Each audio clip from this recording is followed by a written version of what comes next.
2024년 4월 22일 새벽 예배를 하나님 앞에 드리겠습니다. 우리 다 같이 사도신경으로 우리의 신앙을 하나님 앞에 고백하겠습니다. 나는 전능하신 아버지 하나님 천지의 창조주를 믿습니다. 나는 그의 유일하신 아들 우리 주 예수 그리스도를 믿습니다. 그는 성령으로 잉태되어 동정녀 마리아에게서 나시고 본디오 빌라도에게 고난을 받아 십자가에 못 박혀 죽으시고 장사된 지 사흘 만에 죽은 자 가운데서 다시 살아나셨으며 하늘에 오르시어 전능하신 아버지 하나님 우편에 앉아 계시다가 거기로부터 살아있는 자와 죽은 자를 심판하러 오십니다. 나는 성령을 믿으며 거룩한 공교회와 성도의 교제와 죄를 용서받는 것과 몸의 부활과 영생을 믿습니다. 아멘. 찬양하겠습니다. 이 세상.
기도하겠습니다.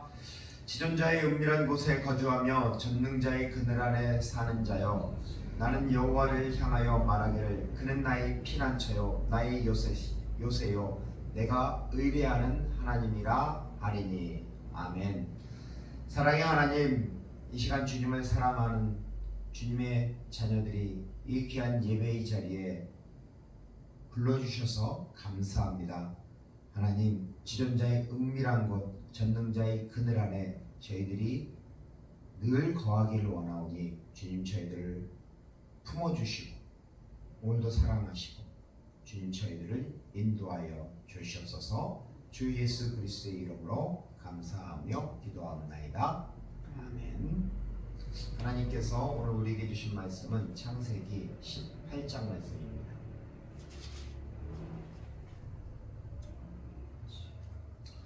창세기 18장 1절부터 33절까지 같이 교독하면서 봉독하겠습니다. 제가 먼저 1절 말씀을 읽겠습니다. 여호와께서 마므레의 상수리 나무들이 있는 곳에서 아브라함에게 나타나시니라.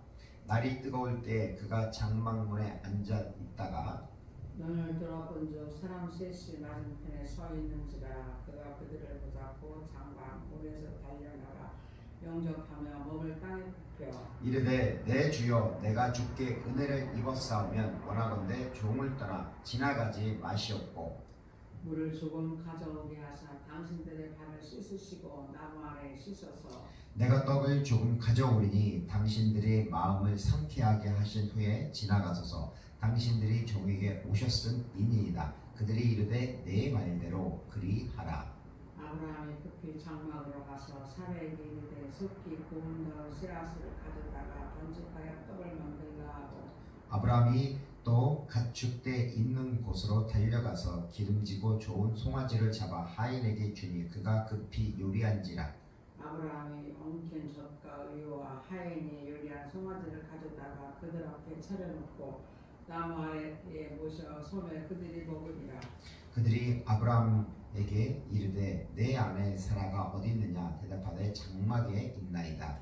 그가 이르시되 내년 이맘때 내가 반드시 내게를 돌아오리니 내 아내 사라에게 아들이 있으리라 하시니 사라가 그 뒤에 장막문에서 들었더라. 아브라함과 사라는 나이가 많아 늙었고 사라에게는 여성의 생리가 끊어졌는지라. 사라가 서로 웃고 이르되 내가 너새 해였고 내 주인도 늙었으니 내게 무슨 즐거움이 있으리요. 여호와께서 아브라함에게 이르시되 사라가 왜 웃으며 이르기를 내가 늙었거늘 어떻게 아들을 낳으리요 하느냐. 여호와께 응하지 못한 일이 있겠느냐. 기한이 이를 때 내가 내게로 돌아오리니 사라에게 아들이 있으리라. 사라가 두려워서 부인하여 이르되 내가 웃지 아니하였나이다. 이르시되 아니라 내가 웃었느니라. 그 사람들이 거기서 일어나서 소돔으로 향하고 아브라함은 그들을 전송하러 함께 가니라. 여호와께서 이르시되 내가 하려는 것을 아브라함에게 숨기겠느냐. 아브라함은 강대한 나라가 되고 천하 만민은 그로 말미암아 복을 받게 될 것이 아니냐. 내가 그로 그 자식과 건속에게 명하여 여호와의 도를 지켜 의와 공도를 행하게 하려고 그를 택하였느니 이는 나 여호와가 아브라함에게 대하여 말한 일을 이루려 함이니라. 여호와께서 또 이르시되 소돔과 고모라에 대하여 불심이 크고 그 죄악이 심히 무거우니 내가 이제 내려가서 그 모든 행한 것이 과연 내게 들린 부르짖음과 같은지 그렇지 않은지 내가 보고 알려 하노라. 그 사람들이 거기서 떠나 소돔으로 향하여 가고 아브라함은 여호와 앞에 그대로 섰더니 아브라함이 가까이 나아가 이르되 주께서 의인과 악인을 함께 멸하려 하시나이까. 그 성 중에 의인 50명 있을지라도 주께서 그걸 멸하시고 그 50인을 위하여 용서하지 않으시니까. 주께서 이같이 하사 의인을 악인과 함께 죽이시면 부당하오며 의인과 악인을 같이 하심도 부당하니이다. 세상을 심판하시는 이가 정의를 행하실 것이 아니니이까. 여호와께 이르시되 내가 가면 소돔성을 강할 때 의인 50명을 찾으면 그들을 위하여 온 지역을 용서하리라. 아브라함이 대답하여 이르되 나는 티끌이나 재와 같사오나 감히 주께 아뢰나이다. 50인 중에 5인이 부족하면 그 5명이 부족함으로 말미암아 온 성을 다 멸하실까. 이르시되 내가 거기서 45를 찾으면 멸하지 아니하리라. 아브라함이 또 아뢰어 이르되 거기서 40명을 찾으시면 어찌 하려 하시나이까. 이르시되 40명으로 말미암아 멸하지 아니하리라. 아브라함이 이르되 내 주여 노하지 마옵시고 말씀하게 하옵소서. 거기서 30인을 찾으시면 어찌하려 하시나이까. 이르시되 내가 거기서 30명을 찾으면 그리하지 아니하리라. 아브라함이 또 이르되 내가 감히 내 주께 아뢰나이다. 거기서 20명을 찾으면 어찌하려 하시나이까. 이르시되 내가 20명으로 말미암아 그리하지 아니하리라. 아브라함이 또 이르되 주여 노하지 마옵소서. 내가 이것만 더하리이다. 거기서 11을 찾으시면 어찌하려 하시나이까 일세 내가 심령으로 말미암아 멸하지 아니하리라. 33절 같이 읽겠습니다. 여호와께서 아브라함과 말씀을 마치시고 가시니 아브라함도 자기 곳으로 돌아갔더라. 아멘. 네, 조사님 반갑습니다. 반갑습니다. 네, 주님의 이름으로 사랑합니다. 사랑합니다. 네, 주님의 이름으로 사랑합니다. 예, 오늘 말씀은 주제가 전능하신 하나님, 그 다음에 아브라함의 부르심. 네, 아브라함의 부르심의 목적이 있습니다. 1절부터 15절까지는 아브라함이 아들의 약속을 받는 내용입니다. 그리고 16절부터 33절까지는 아브라함이 그 소돔을 위하여 비는 것, 중재 기도를 하는 그러한 내용입니다. 오늘 첫 번째 주제는 전능하신 하나님입니다. 하나님이 99세죠. 그때 창세기 17장과 18장은 아브라함의 99세 때입니다. 그때 하나님이 18장도 99세 때 찾아오십니다. 그때 하나님은 아브라함에게 아들이 있을 것이라고, 내년 이맘때 아들을 낳을 것이라고 이렇게 말씀을 해주십니다. 그때 그것을 사라도 듣게 되고 사라도 웃게 되는 것입니다. 그런데 그때 하나님께서 말씀하시는 것 중에서 창세기 18장 14절 말씀입니다. 중요한 말씀인데 우리 같이 한번 읽어보겠습니다. 창세기 18장 14절입니다. 여호와께서 능하지 못한 일이 있겠느냐? 기한이 이를 때 내가 내게로 돌아오리니 사라에게 아들이 있으리라. 네, 아멘. 네, 하나님께서 여호와께서 능하지 못한 일이 있느냐라고 이렇게 묻습니다. 즉, 아니 내가 나이가 99세, 그 다음에 89세인데 어떻게 자식을 낳겠느냐? 웃겠죠, 속으로. 아니 이게 가능할까? 그런데 하나님께서는 능하지 못한 일이 있겠느냐? 이것은 창세기 17장 1절을 보면 아브라함이 99세 때 여호와께서 아브라함에게 나타나서 그에게 이르시되 나는 어떤 하나님이에요? 전능한 하나님이라고. 그리고 너는 내 앞에서 완전히 행하라고 말씀하십니다. 하나님이 말씀하십니다. 나는 어떤 하나님? 전능하신 하나님이라고 합니다. 그 전능하신 하나님이 성경을 보면은, 원어 성경을 보면 나는 그 다음에 엘, 그 다음에 샤다이로 돼 있죠. 샤다이, 전능. 나는 전능한 하나님이다 라고 이렇게 하나님이 말씀하십니다. 그 하나님께서 바로 아브라함에게 자녀를 주시겠다고 약속하셨죠. 바로 창세기 28장 3절을 보면 전능하신 하나님이 내게 복을 주어 내가 생육하고 번성하여, 이거 조금 다른 거네. 제가 착각을 했습니다. 창세기 12장에 보면은 하나님이 아브라함에게 말씀하시죠. 너는 너의 고향과 친척과 아버지의 집을 떠나 내가 내게 보여줄 땅으로 가라라고 말씀하십니다. 그때 아브라함의 아버지 데라가 죽었습니다. 바로 하란에 있던 것이죠. 근데 하나님이 보여줄 땅으로 가라고 하는 것입니다. 만약에 아브라함이 하란에 남아있다면 어떻게 될까요? 창세기 12장에서 하나님이 가라고 했을 때 하나님의 말씀을 안 듣고 거기 남아있다면 어떻게 될까요? 남아있으면 하나님의 사랑을 못 받죠. 순종하지 않으십니까? 그렇죠. 하나님의 약속의 말씀을 못 받고 그 아버지 집에 머물러 있기 때문에 그런 우상이나 이런 거 했을 때에서 영향을 받을 것입니다. 믿음의 길을 가지 못할 것입니다. 그런데 하나님이 내가 너로 큰 민족을 이루고 내 이름을 창대하게 하고 너는 복이 될지라고, 이게 세 가지 복을 약속하십니다. 그러면 그 말씀을 듣고, 그 하나님의 약속의 말씀을 듣고 아브라함이 이제 가나안 땅으로 들어오게 되는 거죠. 그런데 큰 민족을 이루자면 결국 자식이 있어야 되잖아요.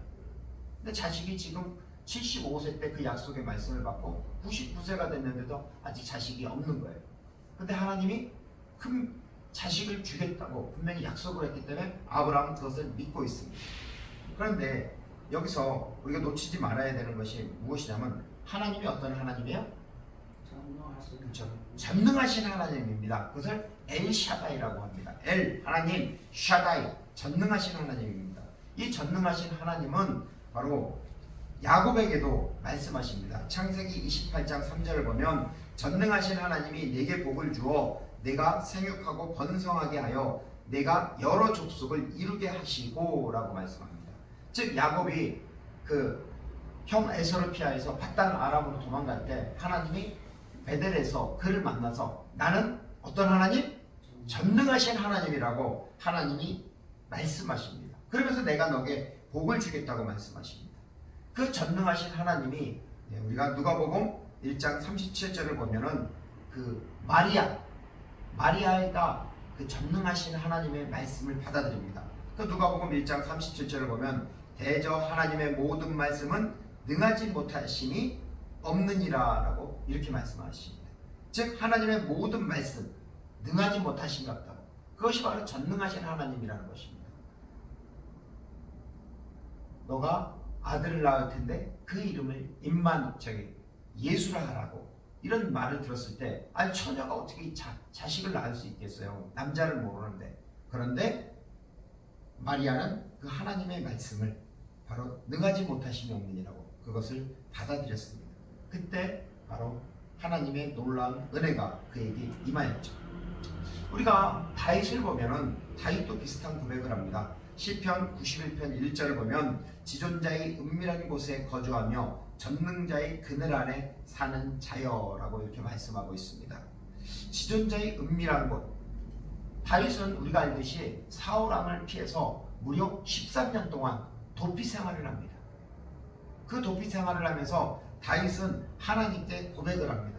즉 전능자의 그늘 안에 사는 자여라고 합니다. 자기 스스로를 바로 하나님의 그 전능하심에 바로 아래에 있다는 거죠. 그러면서 다윗은 고백하기를 시편 91편 2절을 보면 나는 여호와를 향하여 말하기를 그는 나의 피난처요 나의 요새요 내가 의뢰하는 하나님이라 라고 이렇게 고백합니다. 13년 동안 얼마나 힘들겠어요. 요셉도 13년 동안 어디 갔었어요? 애굽에서 종살이를 했어요.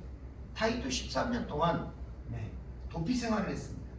바로 그때 힘들 때 그렇게 하나님의 나의 하나님이라고 그러잖아요. 1인칭으로.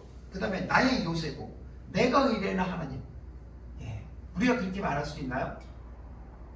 나의 예수님, 나의 여호와 하나님, 나의 피난처이신 하나님. 그렇게 우리가 하나님 앞에 나갈 때 1인칭을 가지고 나가야 됩니다. 그럴 때 하나님은 어떻게 응답하시죠? 시편 91편 14절 보면 하나님이 이르시되 그가 나를 사랑한즉 내가 그를 건지리라. 그가 내 이름을 안즉 내가 그를 높이리라 라고 이렇게 말씀합니다. 이것을 좀 쉽게 이해하기 위해서 우리 세번역 성경을 보면 하나님이 말씀하신다. 그가 나를 간절히 사랑하니 내가 그를 건져주겠다. 그가 나의 이름을 알고 있으니 내가 그를 높여주겠다라고 이렇게 말씀하고 있습니다. 이 말씀을 적용해보면 우리가 환난 중에 있을 때라도 바로 하나님은 우리의 피난처이십니다. 오늘도 우리가 이 험한 세상을 살아가는데 힘들고 지칠 수가 있습니다. 그럼에도 불구하고 우리는 하나님을 바라봤으면 좋겠습니다. 그 하나님이 바로 엘샤다이 하나님, 전능하신 하나님입니다. 그 하나님의 날개 그늘 안에 거하십시오. 자, 우리가 닭이 있습니다. 닭을 쭉 안아보면 닭이 따뜻하잖아요. 그 닭이 병아리를 품듯이 하나님은 우리를 품으십니다. 그 하나님의 따뜻한 사랑 안에 거하십시오. 그리고 하나님 앞에 사랑을 고백하십시오. 그분이 우리를 매우 아주 사랑하십니다. 자, 오늘 두 번째 주제는 바로 하나님이 아브라함을 택하신 이유입니다. 자, 창세기 18장 19절 말씀입니다. 우리 같이 한번 읽어보겠습니다. 내가 그로 그 자식과 건속에게 명하여 여호와의 도를 지켜 의와 공도를 행하게 하려고 그를 택하였으니 이는 나 여호와가 아브라함에 대하여 말한 일을 이루려 함이니라. 우리가 창세기를 쭉 읽으면서 하나님이 분명히 창세기 12장에 큰 민족을 이루고 이름이 창대하게 되고 복이 될지라고 이렇게 약속을 했잖아요. 그 약속이 계속 이어집니다. 그럼 하나님이 왜 아브라함을 택하였을까요? 한 번이라도 혹시 생각해 본 적이 있나요? 생각 안 해봤어요. 그렇죠. 생각 안 해봤죠. 바로 그게 오늘 그 답이 여기 있습니다. 18장 19절에 있습니다. 하나님이 왜 아브라함을 택했는지, 자, 그것을 이해하기 쉽게 우리 세번역 성경을 한번 같이 읽어보겠습니다. 내가 아브라함을 선택한 것은 그가 자식들과 자손을 잘 가르쳐서 나에게 순종하게 하고 옳고 바른 일을 하도록 가르치라는 뜻에서 한 것이다. 그의 자손이 아브라함에게 배운 대로 하면 나는 아브라함에게 약속한 대로 다 이루어 주겠다. 아멘. 네. 여기서 보면은 그 창세기 18장 19절 개역 성경에서는 바로 여호와의 도를 지켜라고 합니다. 그 도가 무엇이냐면 밑에 아래를 보면은 데레크로 되어 있습니다. 데레크, 히브리어로 데레크라는 것은 길, 도로, 그 다음에 태도, 어떤 생활 방식을 말하는 것입니다. 그것을 즉 하나님의 생활 방식, 하나님의 그 말씀, 하나님이 말씀하신 그 생활 방식, 그 약속의 말씀을 바로 자손들에게 가르치라는 것입니다. 그래서 그들로 하여금 의와 공도, 즉 하나님께 순종하고 옳고 바른 일을 하도록 아브라함, 네가 가르치라는 것입니다. 그래서 자손들이 아브라함이 배운 대로 행하면 하나님이 아브라함에게 한 그 약속을 다 이루어주겠다라는 것입니다. 바로 이 말씀이 바로 아브라함의 아들 이삭이 태어나기 1년 전에, 즉 하나님이 이삭이 태어날 것이라고 약속을 해주시죠. 그때 말씀을 해주는 것입니다. 네 아들이, 그러니까 아브라함 너가 네 아들에게 하나님의 말씀, 내 법도와 율례, 규례, 여호와의 도를 잘 가르치라는 것입니다. 그리고 네 후손들도 그 하나님의 말씀을 따라 옳은 일, 바른 일, 의와 공도를 행하라는 것입니다. 그리고 세 번째 아브라함의 복이 뭐예요? 복이 될지라, 복의 근원이 되는 거잖아요. 그 하나님의 복이 너와 너의 자손들을 통해서 모든 민족에게 흘러간다는 것입니다. 그러기 위해서 하나님은 아브라함을 택했다는 것입니다. 예, 이 말씀을 들으면서 이 말씀을 오늘 묵상하면서 깜짝 놀랐습니다. 어떤 부분이 놀랐냐면은 하나님의 복이 말씀에 순종하고 그 말씀을 따라갈 때 그 복이 있다는데, 과연 그러면 내 아들에게 하나님의 말씀을 제대로 가르쳤나? 그런 생각이 드는 것입니다. 최근에 저는 아들에게 핸드폰을 못하게 해요. 특히 게임이나 그 다음에 동영상 같은 건 못 보게 해요. 근데 이 아들이 머리가 좋아서 그런지 어떻게 해서 하여튼 제 핸드폰을 그걸 깨가지고 그 동영상을 보는 거예요. 그걸 봤어요. 유튜브 봤어요. 이제 게임은 안 하는데. 그래서 제가 이제 컴퓨터를 전공했잖아요. 딱 보면 알죠. 이게 뭐가 문제가 있는지. 그래서 아버지로서 화가 많이 났어요. 그래가지고 아들 핸드폰을 제가 깨버렸어요. 보라는 듯이 일부러. 그래서 두 번 다시 하지 못하다. 그리고 핸드폰을 안 사줬어요. 그러니까 어떤 문제가 생기냐면은 얘가 학원을 갔는데 진짜 학원을 갔는지 공부를 하고 있는지, 그 다음 학원서 숙제 레포트를 핸드폰으로 내주는 거예요. 그러니까 이제 나는 핸드폰 하지 말라고 그랬는데 이걸 어떻게 해야 돼. 그러니까 어쩔 수 없이 중고 핸드폰을 사가지고 다시 또 줬어요. 대신 얘는 핸드폰 아예 그 게임하고 동영상 유튜브 안 좋은 동영상 볼 수 있잖아요. 그러니까 그걸 다 막았어요. 그러니까 요놈이 어떻게 되냐면, 요놈이라고 하면 저겠지만 이제 아버지니까 그렇게 얘기할 수 있겠죠. 자, 이 아들이 어떻게 되냐면 이제 엄마 오기만을 기다리는 거예요. 자기 핸드폰으로 안 되니까 엄마만 오면은 엄마한테 칭얼대가지고 엄마 핸드폰을 받아내요. 그래가지고 방에 가가지고 아빠 없을 때 거기서 살짝 게임을 하고 있더라고요. 근데 어제 저녁에 또 걸린 거예요. 그래가지고 엄마 핸드폰을 차마 깰 수도 없으니까 엄마에게 이야기를 했죠. 애 망칠 거냐고. 그래서 엄마한테 핸드폰을 두 번 다시 아들에게 핸드폰을 두 번 다시 주지 말라고 그렇게 이야기했습니다. 자, 우리가 마이크로소프트사나 애플 같은 사에 보면은 그 유명한 그걸 핸드폰을 만든 사람들이 있어요. 개발한 연구 인력들이 있어요. 그러면 그 연구 인력들은 자기 자녀들에게 핸드폰을 사용하도록 할까요? 게임을 하게 하고 유튜브를 보게 할까요? 안 하겠죠. 안 해요. 안 하죠. 자기 자식들에게는 절대 그걸 안 시켜요. 그럼 우리나라를 보세요. 지금 우리나라가 다음 세대가 무너지고 있어요. 신앙적으로도 무너지고 있지만 이 머리에서도 무너지고 있어요. 예, 우리가 전두엽과 후두엽이 있어요. 이 전두엽은 생각하는 머리예요. 책을 읽고 그 다음에 창의적인 생각을 하고 토론을 하고 이랬을 때 이게 자라는 거예요.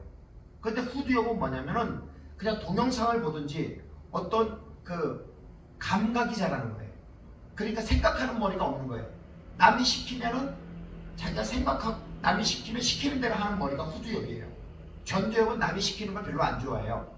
내가 창의적으로 생각하는 걸 좋아하는 거예요. 공부를 하고 토론을 하고 자기 생각을 하면 앞머리가 발달이 돼야 되는데 그게 아니라 자꾸 동영상을 보고 게임을 보고 뒤쪽이 발달이 되는 거예요. 그러니까 지금 한국교회가 한국교회뿐만 아니라 다음 세대가 무너지고 있는 거예요. 애들한테 핸드폰을 주는 것은 쉽게 말해서 이 머리에 독약을 주고 있는 거하고 마찬가지예요. 그래서 어쩔 수 없이 사회 흐름이 그렇지만은 그러면 동영상하고 게임을 못하도록 딱 만들어줘야 되잖아요. 그래서 학교에서도 아예 그 수업 시간에는 핸드폰을 끄라고 해요. 연락은 어쩔 수 없이 하지만은 핸드폰을 아예 꺼버리라고 하는 거지. 유대인들은 어떻게 교육을 하냐면은 유대인들은 자녀가 어렸을 때 자기 전에 토라, 모세오경을 읽어줍니다. 그리고 쉐마 교육이나 탈무드, 하브르타 이런 교육을 하게 됩니다. 제가 그래서 이 참고로다가 읽어보시라고 정말 그 프린트 유인물 있죠. 유대인의 자녀 교육 정리한 거 이걸 한번 읽어보라고. 정말 심각하니까 우리가 다음 세대 자녀들을 어떻게 정말 교육시켜야 될지 너무나 심각합니다. 그래서 그걸 좀 보시라고 한번 제가 인쇄를 해왔습니다. 이것은 유튜브 우리 교회 홈피에도 올려놓을 것입니다. 이 자녀 교육 정말 핸드폰을 주면은 아이를 망치고 우리나라 다음 세대를 망치는 것입니다. 그래서 우리는 아이들에게 정말 하나님의 말씀을 잘 가르쳐야 됩니다. 그래서 저도 오늘 저녁부터 다시 시작하기로 했습니다. 우리 교회에서 하고 있는 그 하가다, 그 주보에 보면 하가다가 나오잖아요. 우리 아들에게 원래 하루에 100번씩 하라고 했어요. 저는 원래 하루에 보통 한 500번씩 했었어요. 근데 시간이 걸리고 막 하니까 내가 나중에 안 했는데 습관이 길이 안 들였는데 오늘부터 다시 하려고 해요. 그래서 오늘 아침에 학교 가기 전에 무조건 아이에게 50번, 저녁에 50번 혼자 하지 않고 저하고 같이 하려고 해요. 그 다음에 저녁에는 자기 전에는 성경 하루에 1장에서 2장 정도, 많게는 3장까지 같이 읽으려고 합니다. 이 아들에게 이 핸드폰을 주었더니만 아이를 망치고 있습니다. 지금.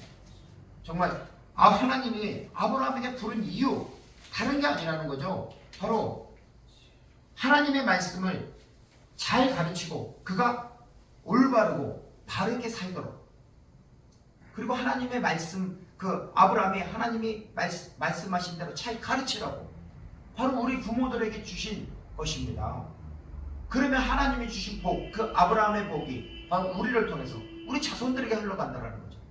그런데 우리는 그러지 못하고 있다는 것입니다. 그것을 봤을 때 참 안타깝다는 거죠. 그래서 우리는 정말로 정신 차리고 다음 세대를 하나님의 말씀으로 잘 양육해야 될 것 같습니다. 기도하겠습니다. 사랑과 은혜가 많으신 아버지 하나님 감사합니다. 아니 엘샤다이라고 말씀하였습니다. 나는 전능하신 하나님이라고 말씀하였습니다. 주님, 우리가 인생을 살아가는 데 있어서 어디다 눈을 들지 모릅니다. 그럼에도 불구하고 전능하신 하나님, 그 하나님 지존자의 그늘 아래 거하기를 원하오니 주님을 바라보고 주님 앞에 나아가는 자들을 주님의 사랑으로 품어 주시옵소서. 또한 하나님께서 아브라함을 부른 이유가 여호와의 도 하나님의 말씀을 지켜 의와 공도를 행하게 하라고 하였습니다. 주님, 저희들에게도 아브라함처럼 우리 자녀들에게 하나님의 말씀, 그 말씀을 잘 가르치고 그들을 하나님의 사람으로 세울 수 있도록 주님, 우리가 정신 차리고 살 수 있도록 하나님 우리를 붙잡아 주셨고 깨닫게 해주셨고 알게 하여 주시옵소서. 주 예수 그리스도의 이름으로 간절히 기도 올려드리옵나이다. 아멘. 우리 같이 다시 한번 찬양하고 우리 같이 기도하겠습니다.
주님 안에 거하겠습니다. 그리고 주님 다시 오실 날까지 주님 나에게 주신 사명을 감당하겠습니다. 특별히 우리 다음 세대, 우리 자녀들은 정말 그들을 바르게 가르쳐야 되는데 하나님 나부터 잘못했습니다. 하나님 나부터 하나님의 말씀대로 살고 우리 다음 세대들을 하나님의 말씀으로 가르치겠습니다라고. 그리고 우리 한국교회가 바로 다음 세대 바로 하나님의 말씀을 제대로 가르치는 그 한국교회가 되도록 하나님 긍휼을 베풀어 달라고 같이 한 목소리로 기도하겠습니다. 주여! 그렇습니다. 아버지 하나님, 우리는 아버지 이 세상을 살아가면서 이 험한 세파 그것 때문에 아버지 넘어지고 좌절하고 낙망합니다. 그럼에도 불구하고 아버지 하나님, 우리가 다시 전능하신 하나님을 바라볼 수 있는 그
다음 세대를 주님 앞에 나아가 살리고자 기도하고 노력하는 우리 주님의 교회 예배자들과 우리 주님의 교회와 또한 한국교회와 전세계 모든 선교회에게 하나님의 크신 은혜와 축복 그리고 다음 세대가